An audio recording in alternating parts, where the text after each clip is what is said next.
Are you ready for the Pats Nation? The only real deal Patriots postgame show.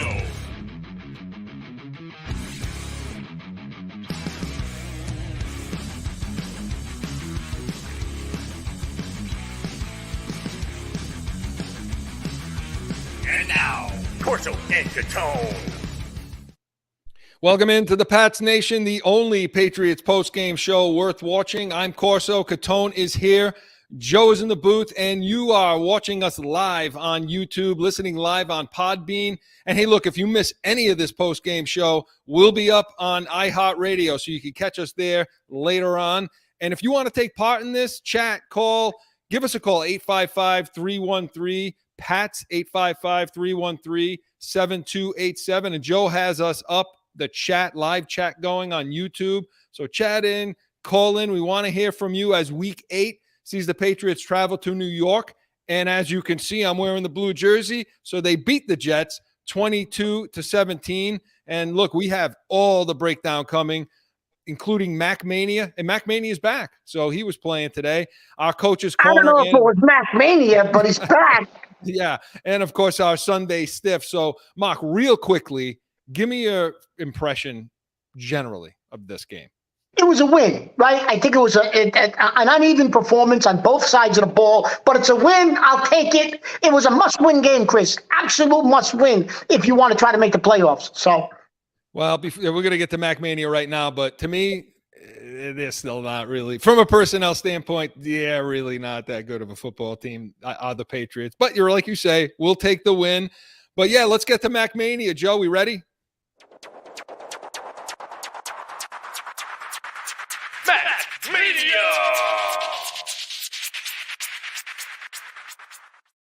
24 of 35 for 194, 5.5 average, one touchdown, one interception, and one kind of gift back that should have been another interception, pick six. So those are his numbers, 79.9, 80 rating.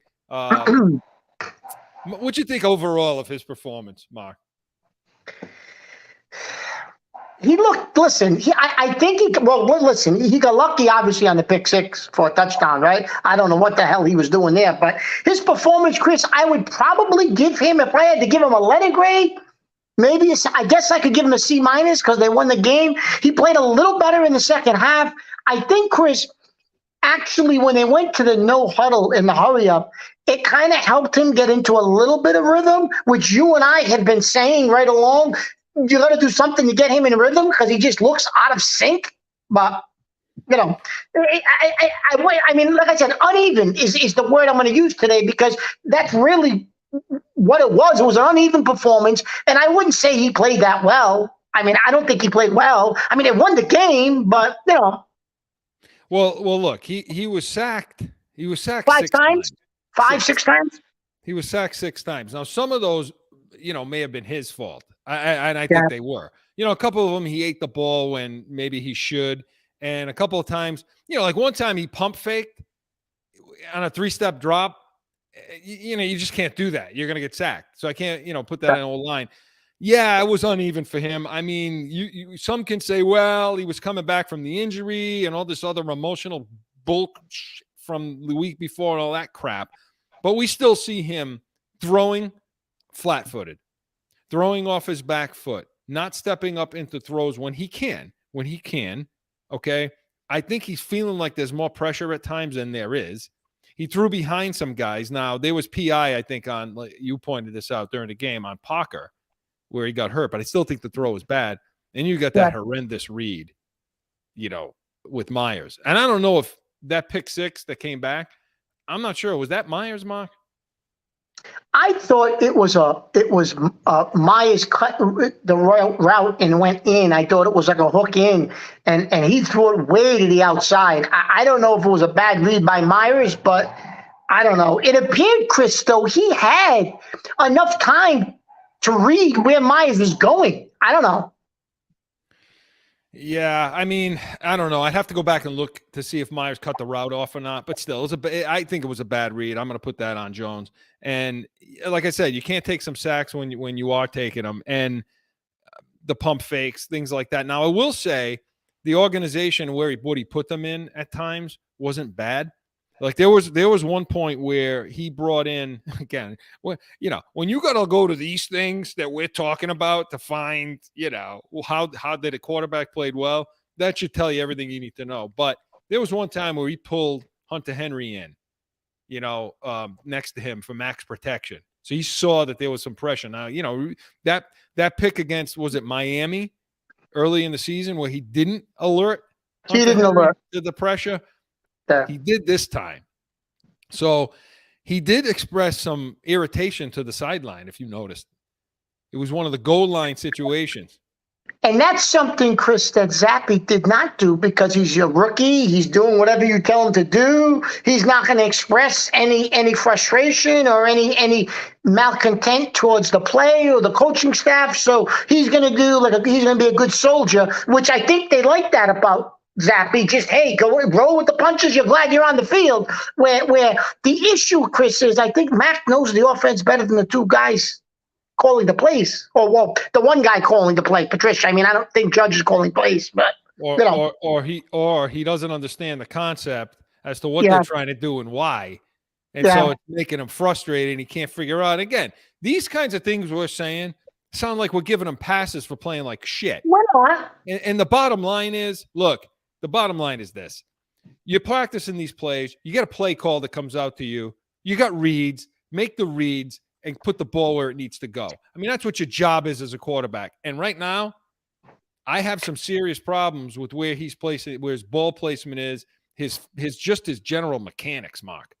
So, Chris, I think when you look at the quarterback position, right? Yeah, we're talking about play calling. We're talking about understanding the scheme and what they're actually doing. It's mechanics. It's ball placement, where you like I think there's a lot of things involved in playing quarterback in the NFL. And you've said it numerous times, Chris. It's the toughest position in all of professional sports to play, right? Because of the whole when you look at the whole picture and all the little bits and pieces that you got to put together in order to be successful at that level in the NFL. And he, Chris, this year is struggling with pockets of what you need to put together. Ball placement, reads, this, that, play calling. There's a bunch of stuff that he's just not putting together. And that creates what we've been seeing. Well, and the other thing, too, is, if you notice, he wasn't going downfield a lot, if not at all. Well, I have to think that was intentional. Was he told you're not doing that today? But I'm assuming. I'm sure there are routes going down. There have to have been vertical routes. Maybe he wasn't seeing what he wanted to see, but I didn't see Thornton on a lot of vertical routes today. So obviously that was part of the game, because when you look at the numbers, you look who he was throwing the ball to, and he threw the ball to 1, 2, 3, 4, 5, 6, 7 different receivers caught balls, I think. 1, 2, 3, 4, 5, 6, 7. Yeah. His leading receiver at eight targets for 7 receptions was Rondé Stevenson, the running back. So there was a lot of checks downs. Those were a lot of bubbles or those little wide, he ran a couple of those wide receiver screens himself when he was split out, did Stevenson.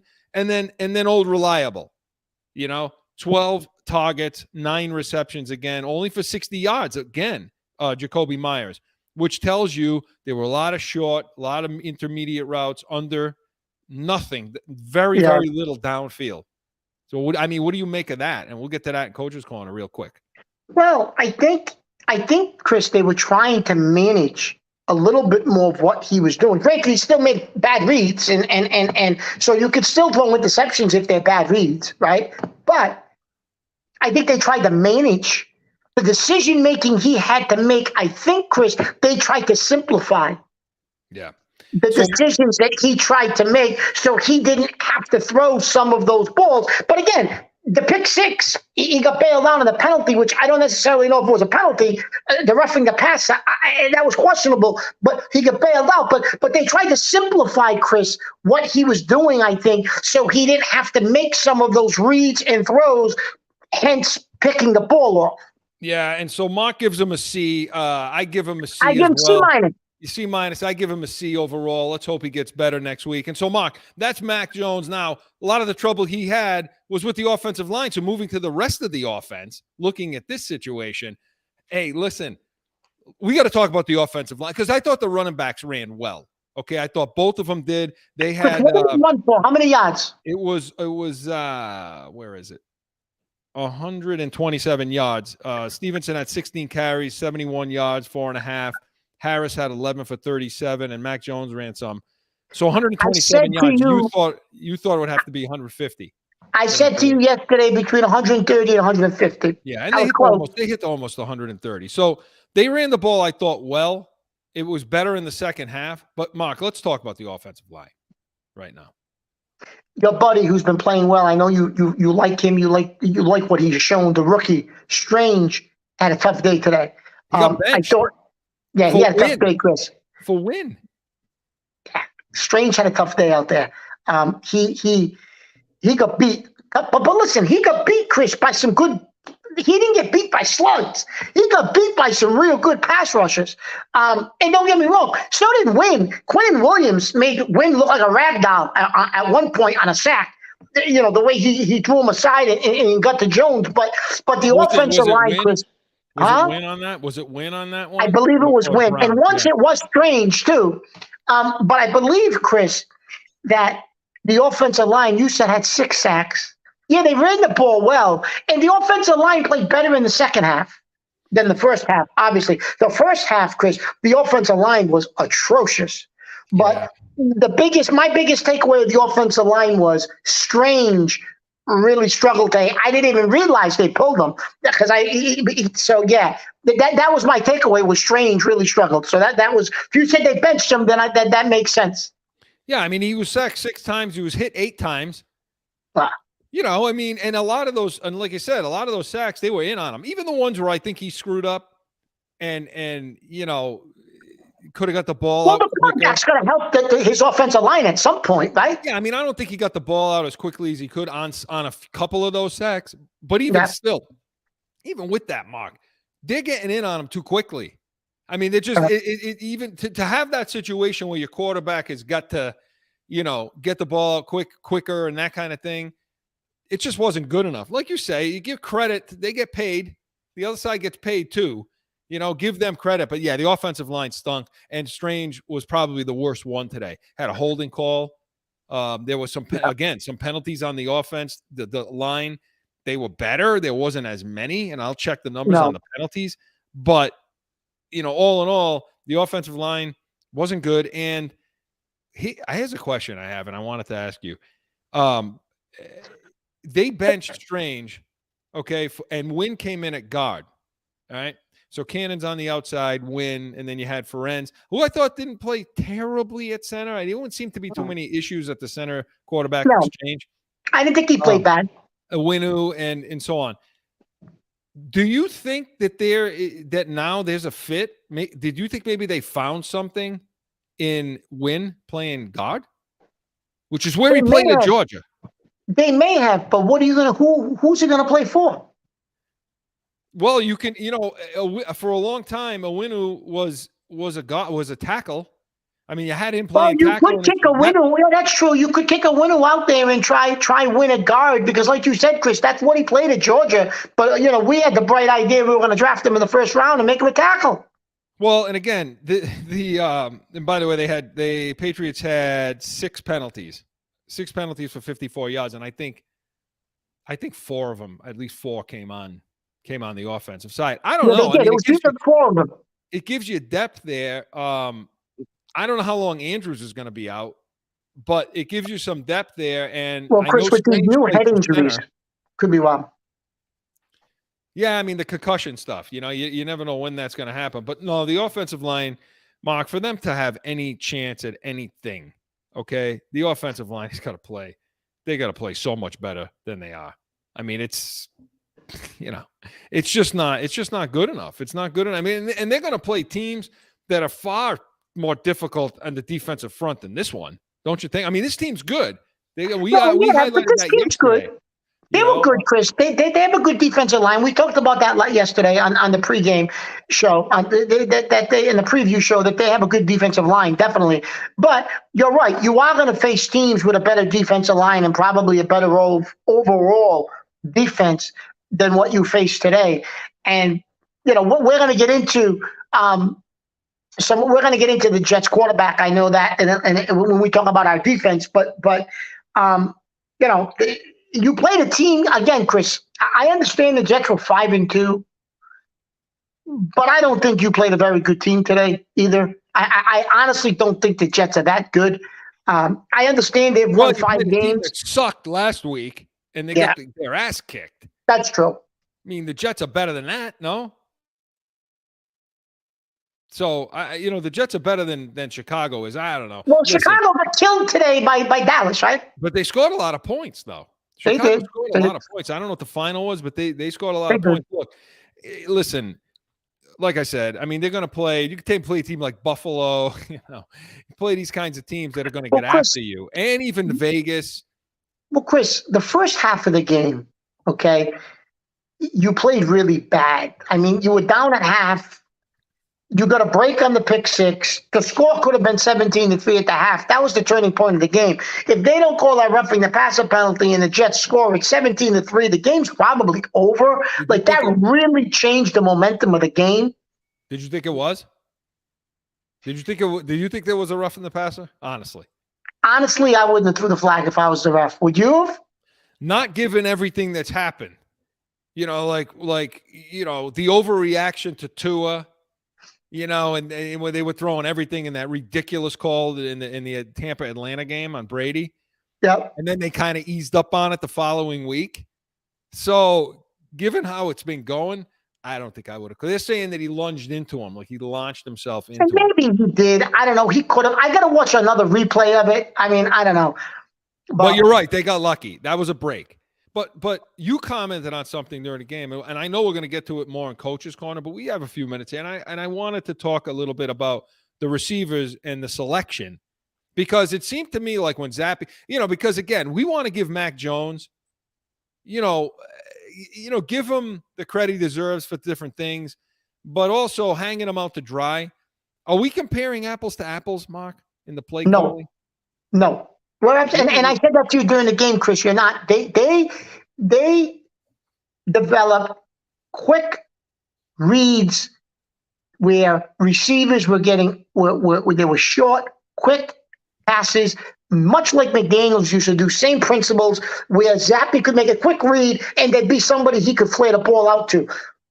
They're going back downfield, running deep crossing routes. They're going back to what they were doing in the preseason with Jones. The stuff that they did for Zappe for 2.5 weeks was removed. That was not, you don't see it. And if you do see it, Chris, it's in small pockets, but it's not a generalized, here's what we're going to do. We're going to simplify this, give you easy targets, move the ball down the field, and 5 and 6 and 7 and 8 yard gains. Every so often you get one for 15 or 20. That's not there for Jones. Yeah. Well, you could see like the tight end, the involvement of tight ends in this situation, in this game. It was different in the Detroit game, and it was different in the Cleveland game. Look, those two tight ends were thrown to 5 times. And we're back to that again. Okay. Well, Chris, did you see any of the plays that they set up for Jonnu Smith when Zappe was in there today? No, I didn't. I didn't see that. I mean, Smith got 4 targets. He caught 3 of them for 10 yards, which tells you they were those arrow routes right to the sideline, right off to the line of scrimmage. They weren't worth much. And then Henry got 1 target, 1 reception for 22 yards.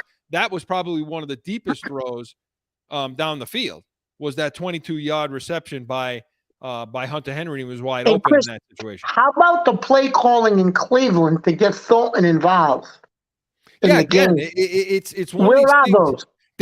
those? They seemed more willing to take deep shots with Thornton in those games. In Parker, now Parker went out early with that injury. It looked like a knee injury, so we're going to check that. That's something that happened in Miami. When he played there, he was always friggin' hurt.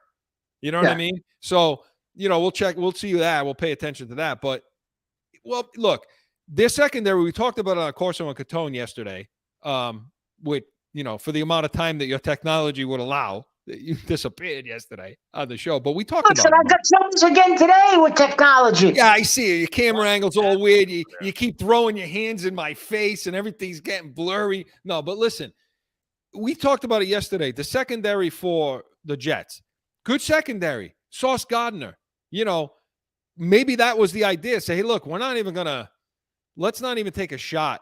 Mac Jones is just getting back now from this injury. Let's not take too big of shots down the field.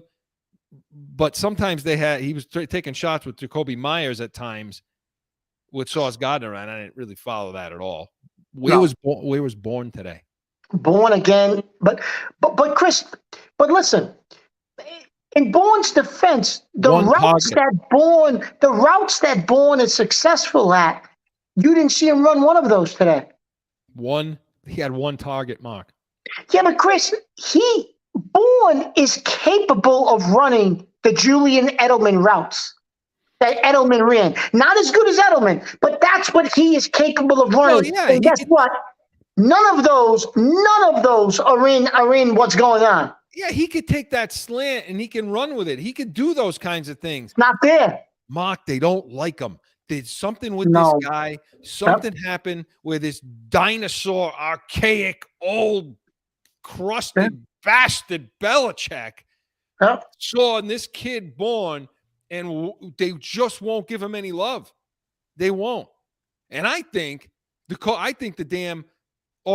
Patricia and Judge had a lot to do with, and I didn't really, we went through it so quick yesterday, and we had that caller, that message on Heated Hotline. Oh, listen.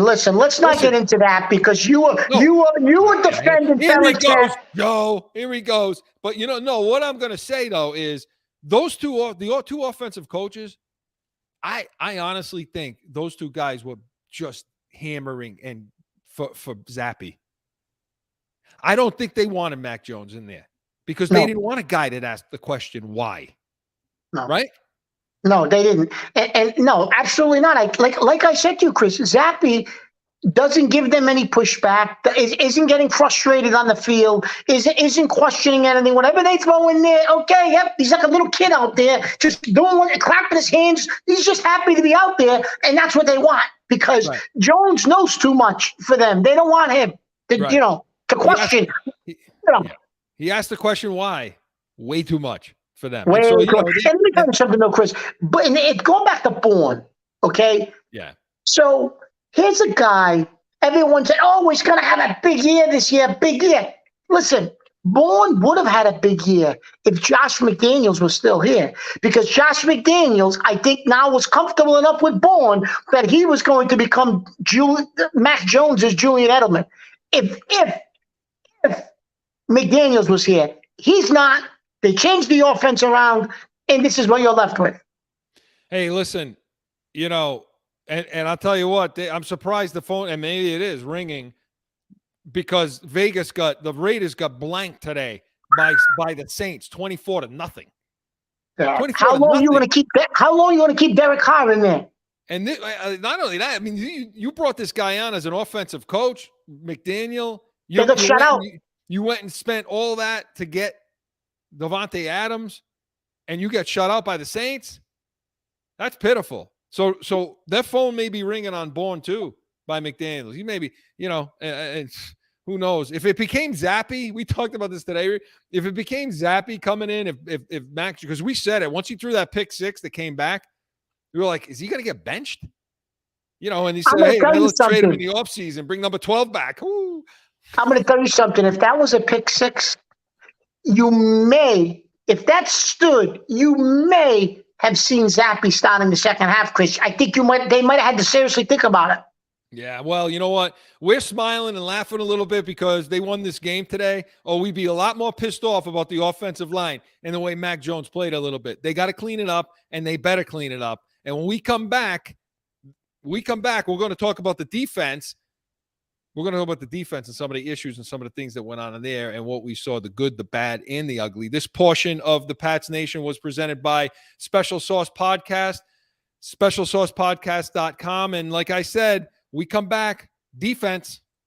The Special Sauce Podcast. You liking the song? The sauce is good, huh? Tune in to Special Sauce Podcast, wherever you podcast. What's your special sauce? Now back to the Patriots.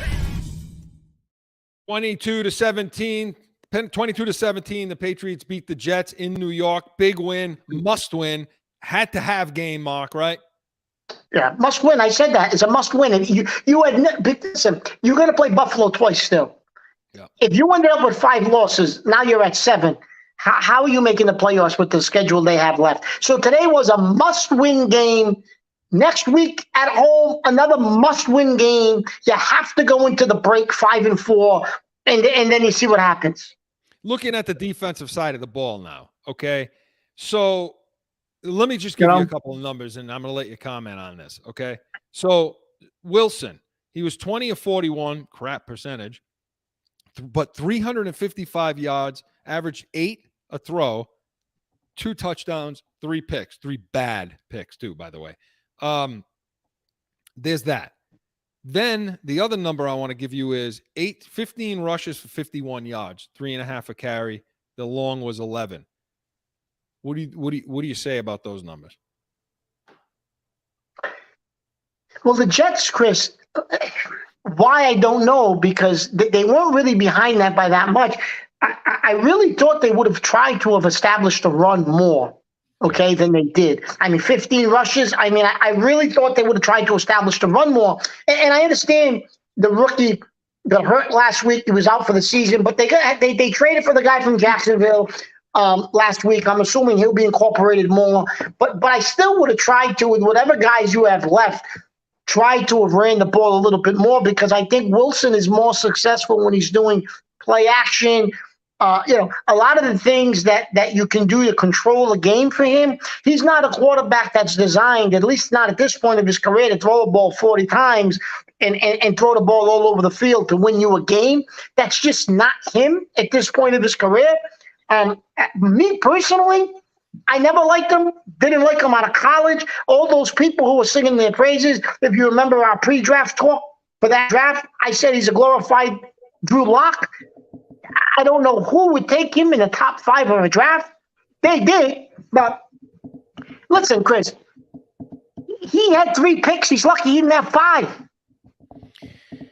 Look, there were a couple other balls that could have been picked. It's not their MO. No. So when you talk about the Jets, yeah, you're right. It's not. They 41 times. We talked yesterday on Corso and Catone, the real deal New England feel. Cheap plug, Joe. What do you think? Ain't nothing wrong with that, man. Yeah. So they let him throw 41 times. We said that in the 4 games he's played, he was 4-0. He didn't throw the ball 25 times in any of those games. Nope. He only threw the ball 100 times total in 4 games. And today he threw 41. He had basically half that in this game. And that's a recipe for disaster if you're the Jets. And what's puzzling to me is you had the lead. So you're the Jets and you have the lead and you're not running the ball. I mean, were they that screwed up from I know they lost their best player. Okay, the running back. Was it Hall? Is that his name? Yeah. So they lost their running back for the season. I get it. And Robinson was traded from Jags. He came in, so you didn't have a long time to prep. But the running back spot, Mark, that's the easiest thing to step in and do, without having to. I'm going to tell you something. The offense. Then they have absolutely no depth at the running back position. I mean, one guy goes down, you got nobody else that can run the ball. I mean, Jesus Christ, and your running back room is real thin. If you had nobody else that could run the football, I mean, you ran it 15 times and you had the lead in the game. Yeah, and you only ran it 15 times. They averaged 3.5 a carry, which is terrible. Carter ran the ball 7 times for 26 yards. Robinson 5 times for 17. And don't get me wrong, Chris. I think the middle of our line, Gottschall and Guy and those guys played well. I'm going to give them credit. I'm going to give my defense some credit. It got better. It got better. At the first drive, I was starting to get aggravated. But it did get better. The defensive line played better, especially against the run, Chris, for us. So I am going to give our defense some credit, but the scheme and the play calling for the Jets was awful. I mean, to only run the ball 15 times, I mean, that's on their coach. That's poor coaching. I mean, you got to realize that you're going to let this, like you said, Chris, this kid threw the ball almost half the amount of time he has in the last 3 games in one game. Come on. Yeah.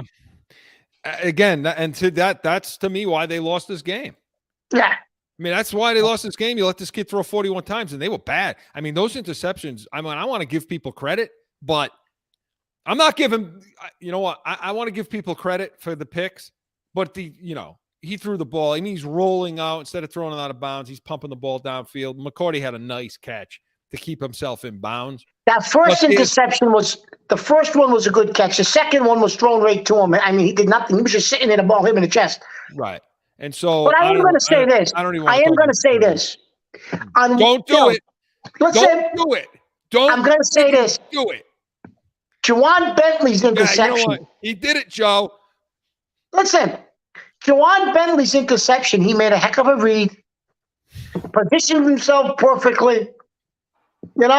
You need these. This is what you need. You need these right now to wear, these friggin' things. If you think that was a good, and I know you're being facetious. We're all just going to have a sit down. The 3. Yeah. You know what?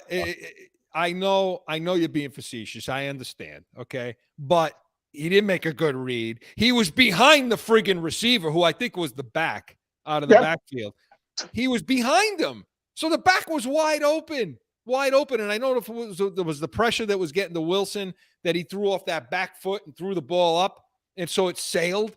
And all Bentley had to do was stick his hands up in the air, the blockhead that he is, and then he caught the ball. So no. Don't give Bentley. I'm not giving Bentley any. Bentley's my stiff every goddamn week. I don't want him on the field. That's like me telling you Miles Bryant played good. Listen, Bentley is in the running for the Sunday seat. Yeah, he's a Sunday seat, all right. He needs to take a seat right here. That's where his seat needs to be, next to Mullet Belichick. That's where it needs to be, because he doesn't. It's like playing with 10 guys. Yeah, it is. It's like playing with 10 guys. I don't know what he's doing. I don't know what he does out there. He doesn't get in passing lanes. He doesn't friggin' fill. He doesn't fit. I mean, I've said this every week. Every damn week I say it about this guy. No, that ball went every pick that kid threw today was so, on Craig, him. The issue is this, though. They don't have anybody else that can play that position, I guess. They have nobody that can bat. So if he gets injured, who plays that position? Well, you got, who's it? Is it McMillan? You got Wilson. You got that Tavi. But those are the guys. He keeps putting him on the field. So, I mean, what is it? He doesn't think there's anyone else that can play that position? I don't know. But he and Miles Bryant, I don't understand why he keeps parading those two guys out there. Well, Bledsoe had a couple, but again, I mean, but as far as the front, I mean, I understand. Okay, the front played pretty well. They were much better in the second half, because in the first half, they couldn't close. And the edge, I've been giving them credit, Judon and company, Uche and Jennings. Jennings didn't have a great day. I gave them credit all season for setting that edge, right? And they didn't. In the first half of this game, they allowed this kid out of the pocket. So I think much of the yards he got, these 355, happened in the first half, I think, when he was rolling. Because we looked at this for the first half numbers, Mark, and he had a lot of yards at that point. So they were not setting the edge. They kept getting stuck inside. He'd roll out. He'd hit somebody in the middle. These things were happening in the first half of the game. Chris, you know what was interesting today? The Jets did more RPOs than they probably have done all year. So they must have watched the film of the Bears game and these other games, because they were doing more of this RPO play action than they've done in any other game they've played all year. So obviously that's something teams are going to start to try to incorporate, Chris, when they play the Patriots, because they know they struggle against it. If you've got a quarterback that can do it, teams are now going to scheme to do that against you, because we haven't shown that we can stop it yet. Yeah, and again, if you play a team like when it comes to Arizona's coming up soon, okay? and you're going to play that kid. Now, I think he stinks as a quarterback. Kyler But he can do that, Chris. But Chris, he can do that. He can do that all day long, and he'll, they're going to – I don't even want to – I'm going to be at that game, actually. Yeah, you're going to be in a special box for that game. I'm going to be in the special box, all right. They're going to have to put me inside a box when I see that kid running all over the field. But yeah, I mean, but in the second half, it seemed like they solved it. They set that edge. And then once the Patriots took the lead and they let this kid now start really throwing the ball, it was over at that point because he can't throw the ball down the field. And we keep talking about the line. We talk about the linebackers. Look, I'll let you comment on linebackers because I've said it till I'm blue in the face. The middle of the field is an issue. Well, Chris, listen, I realized Duggar was a big loss today, not having Duggar on the field, but they had nobody that could cover the tight end, Conklin. What was Conklin's stats, Chris? What did he have? He had to have close to 100 yards. He had 2 touchdowns. He had to have 80 or 90 yards receiving. The tight end. 10 targets, 6 receptions, 79 yards, and 2 touchdowns. Okay, pretty good. That's pretty good for a tight end.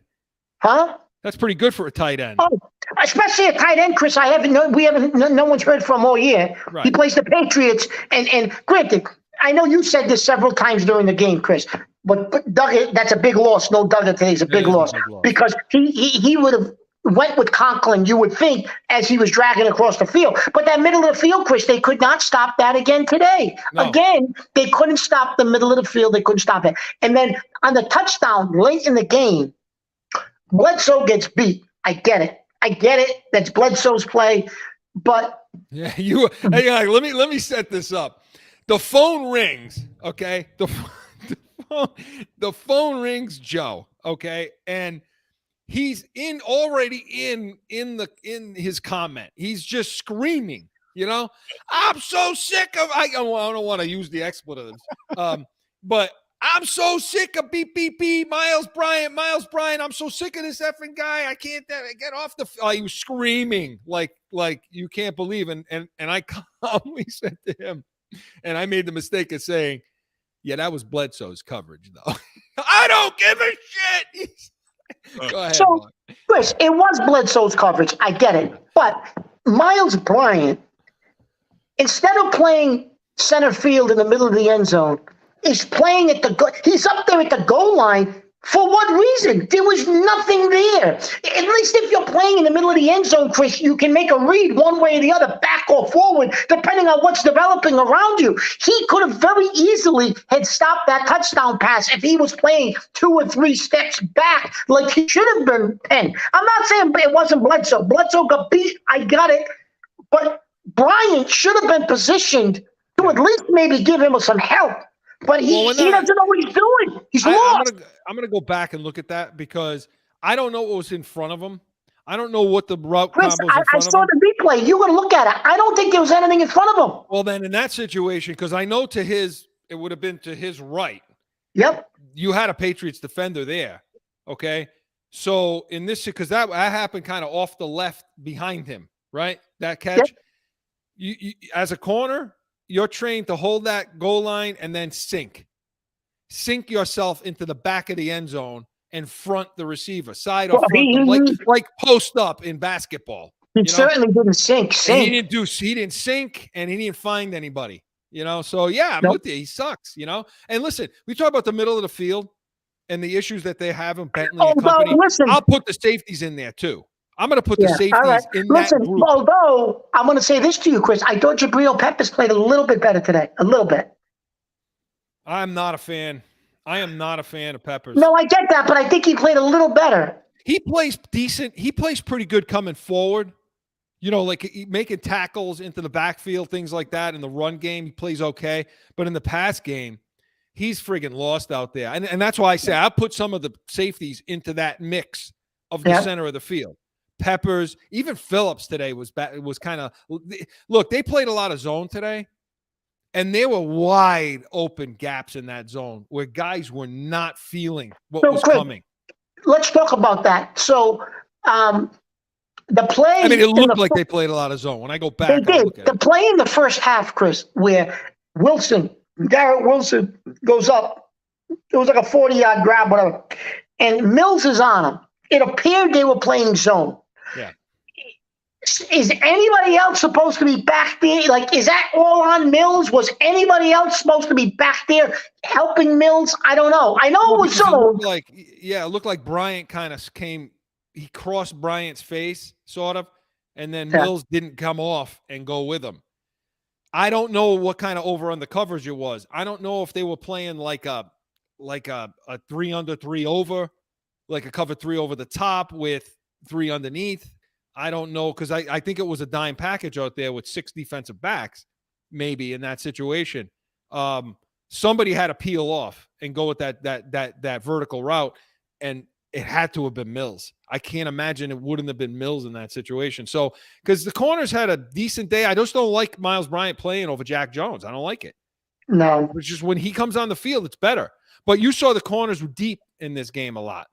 And I know we got to get the break, but I know the corners were deep a lot. So the stuff that was happening in front of them, you say, why are they giving them so much friggin' cushion? Well, because the coverage that they were in had the corners playing that deep third, and all they can do is come forward. So somebody wasn't getting out. Somebody wasn't getting out to the sidelines, whether it be linebackers. I thought the safeties and the linebackers didn't play well. That's it, in my opinion. Not the edge. The edge in the second half was good, but the middle of that field continues to be the problem, Mark. Yes? Yeah, absolutely. No, absolutely, Chris. Positively. What you just described is exactly what went on all day. So they're going to have to clean that up. They're for sure going to have to clean that up against better teams that we have coming. So because you screwed the pooch against Chicago, and now you're in a position where you got to win. You've now got to steal another game. So, you know, and all of that is predicated on the coaching, isn't it, Mark? It's predicated on the coaching, and we come back, we're going to have to go back to coaching, don't you? That's right. And we come back, we're going to get Coach's Corner in, and we're going to have some fun with that right after this. It's that time again for a timeout for a message from one of our sponsors. No one ever thinks they will be in the need of a criminal or traffic lawyer, but things happen. CORSO Law Group is Arizona's leading criminal and traffic law firm. Their 20-plus years experience and attention to detail has helped thousands of people all across this great country who found themselves in a situation in Arizona. So whether it's a traffic ticket or if you need reduced DUI or more serious issues, call or go online to CORSOLawGroup.com and talk with these expert attorneys who I know will help you. CORSO Law Group.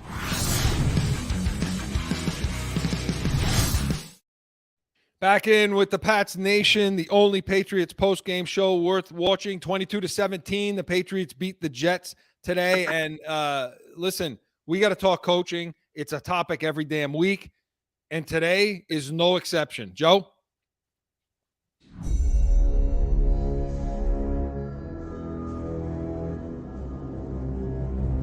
Coach's Corner.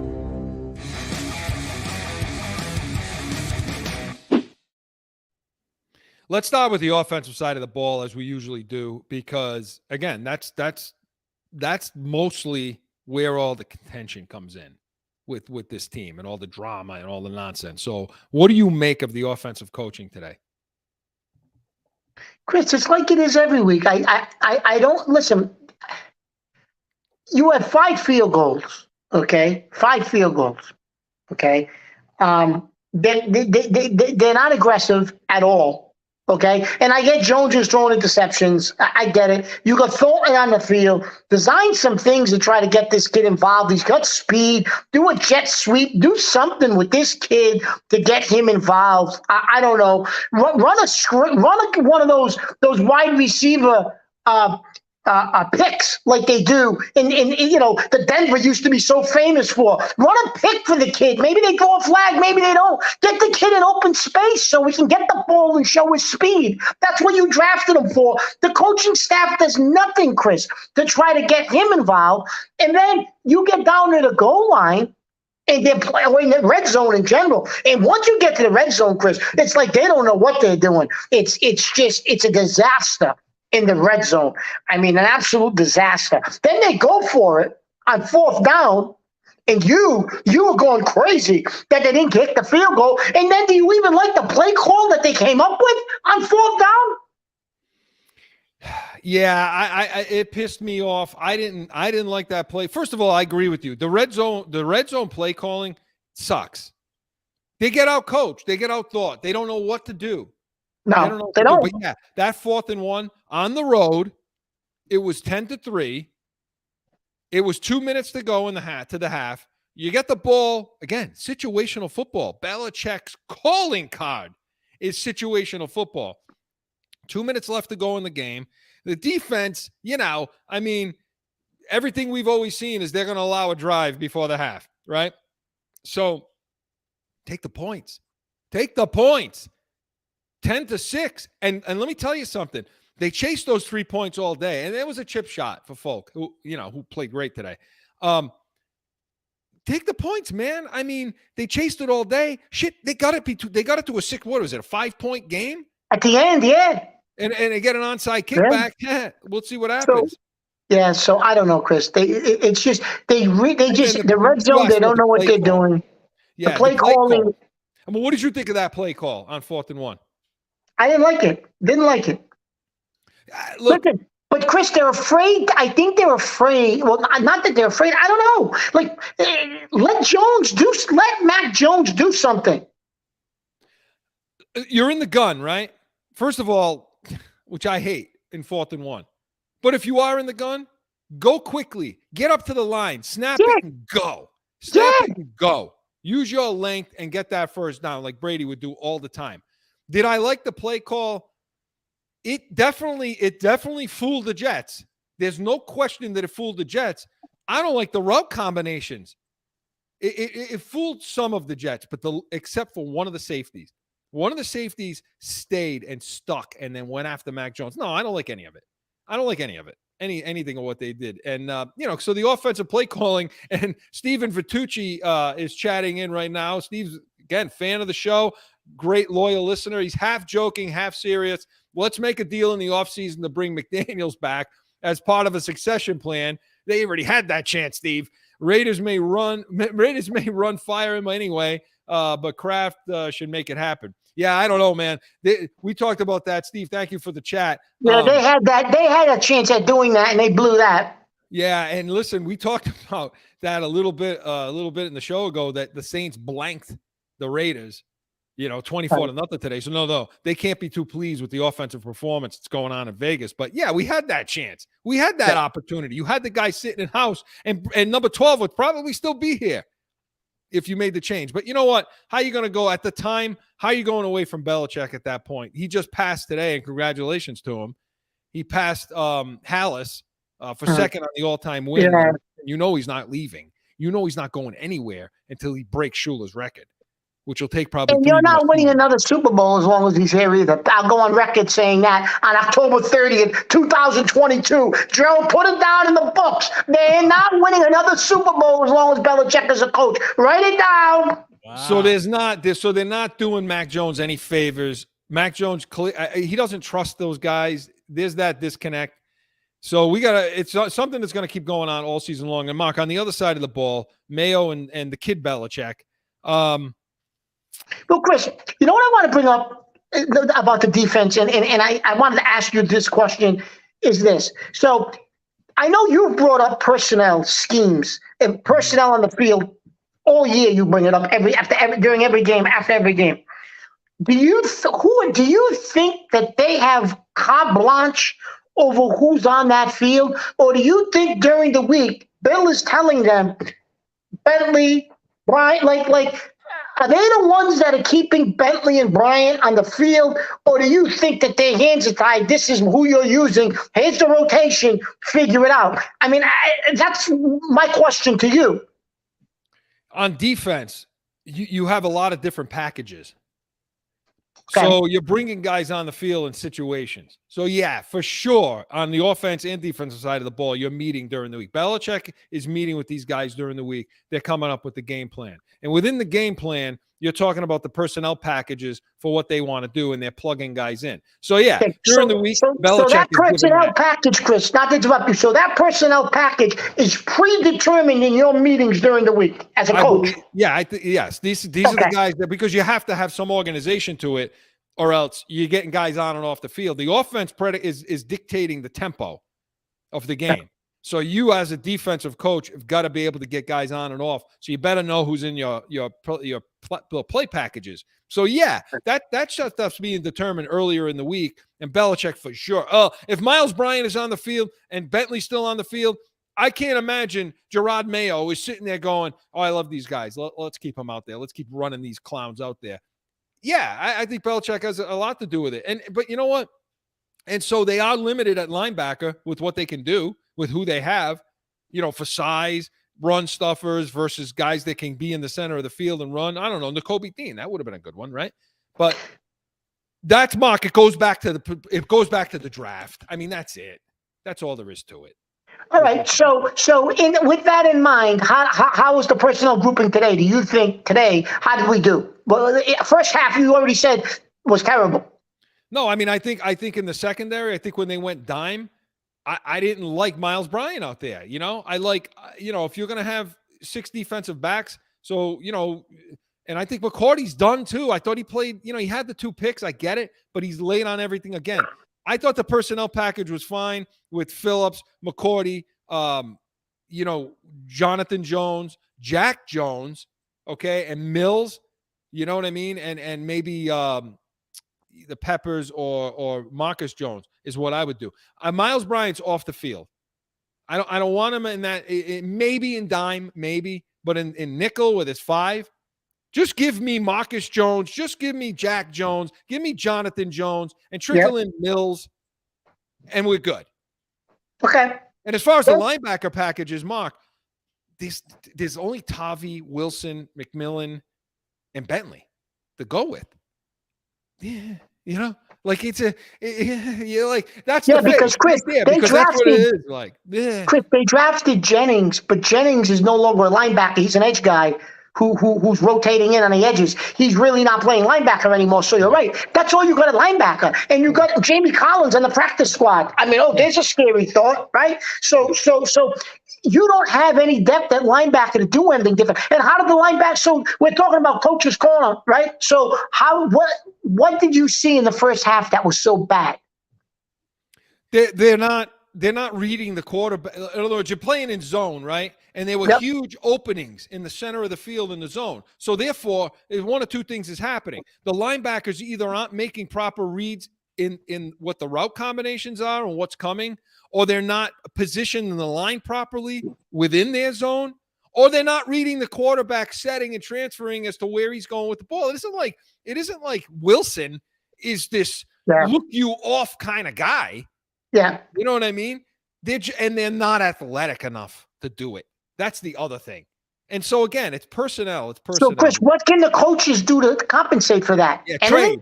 Make a trade. Now that you're 4-4 and you're not giving up on the season, call Carolina. Call Carolina. Call some of these other teams that have good linebackers. Who's the other team that has a ton of linebacker depth? Give these teams a call and say, hey, you know what? Let's get a middle linebacker. Let's get somebody in here and give away some picks or whatever. I mean, that's all. There's nothing else you could do. You don't have anybody else. So you can't scheme to fix these guys. You could play more man. You can get the guys that I just talked about on the field, and they seem to, when they play man, and I know we got to get to Sunday stiff, when they seem to play man coverage during the season and really bring pressure, they had good success. They had better success in the secondary. Okay. So there's a way to do it, is to play a little more man with maybe a safety over the top, maybe some cover 1 where you got a single high safety that's, and everything else is man underneath, and get these clowns off the field. That's my thought, Mark. But, coaching's got to get better. It's got to get better, and it's got to get better in the offseason with player personnel. So Coach's Corner was presented by Studio 42 Designs, Studio 42 Designs for all your graphic design needs. And, hey, Mark, it's that time for our Sunday Stiff. And since they won the game, I think we should have a Sunday seat as well. I hope you're ready for that. Absolutely. Joe, I hope you're ready, Joe. Let's get to it.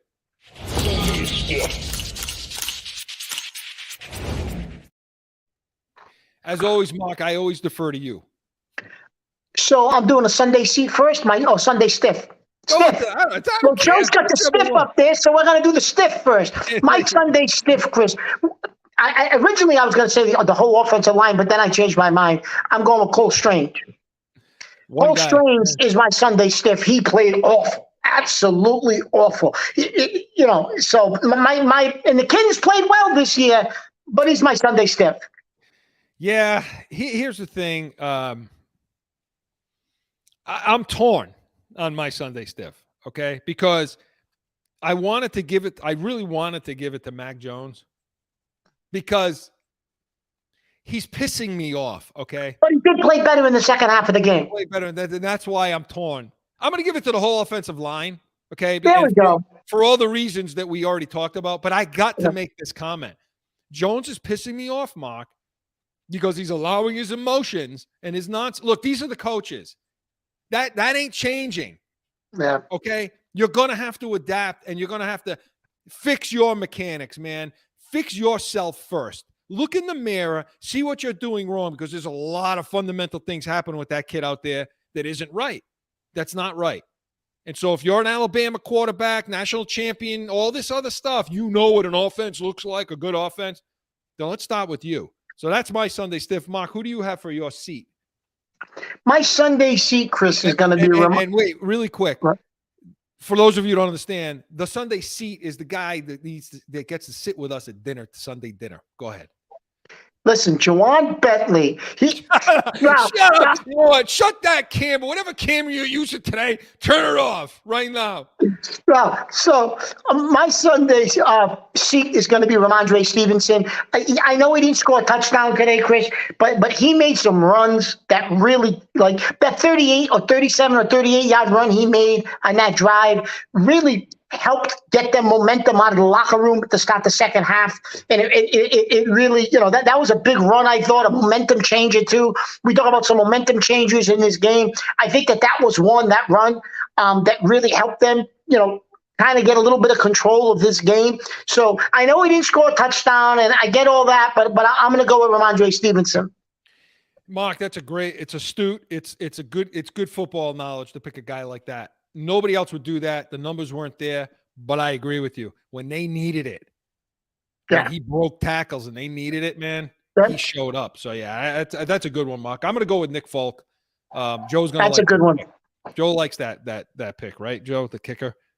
Yeah, because the guy never gets, it's make or break with the kicker always. If he loses, if he misses, what happened in Norway? Nobody knows what happened in Norway. Norwood, yeah. Misses that. He had 5 field goals, but if they listened to you, he would have had 6. 6 for 6. He was 5 for 5 with a long of 52, and they needed every single one of those. Yep. They needed every single one of those. So Nick Folk, Folk's a good pick. Nick Folk is my Sunday seat. And so hey, the Pats Nation postgame show, the only postgame show worth watching, was presented by Corso Catone, the real deal New England feel. Hey, tune in Saturday, 7 p.m. Eastern. For a Pats preview this week, we're going to be talking the Patriots-Colts game. And, Mark, you're going to be at that game, aren't you? I am going to be at that game. My son and I are going to be at that game, so we'll see. Maybe we'll figure something out creative next week for the postgame. That's no Matty Ice over there. What type of game's that going to be with no Matty Ice? That's right. Well, hopefully a good one for us. So Joe and I will be in studio joining you, and I'm sure Mark will be tuning in or chiming in at some point during the post game. But for Saturday, Corso Catone, make sure you join us. And for you sports gambling junkies, we're going to have our locks of the week. We're going to talk spreads. And listen, we've made you money. We made you money today. Miami and the over today. Got it done. If anybody listen, for you sports junkies, we've been concentrating on football, but listen, the Breeders' Cup is a couple of weeks away, and I will do my Breeders' Cup preview. Look up in the corner. Look up in the top left. Always horse racing on. Always horse racing. Mark's first love always. So, hey, listen, make sure you tune in and call us on the heated hotline, 855-313-PATS. Leave us a message about the gambling. We want to hear from you. So make sure you call in and come back next Sunday for the Pats Nation, the only Patriots post-game show worth watching. 30 minutes following that Pats-Colts game. Joe and I will be with you in studio. Mark will be joining us from the stadium. So for Mark Catone, Joe Guarnieri, I'm Chris Corso. Final score on this one, Patriots 22, Jet 17. See you next Sunday.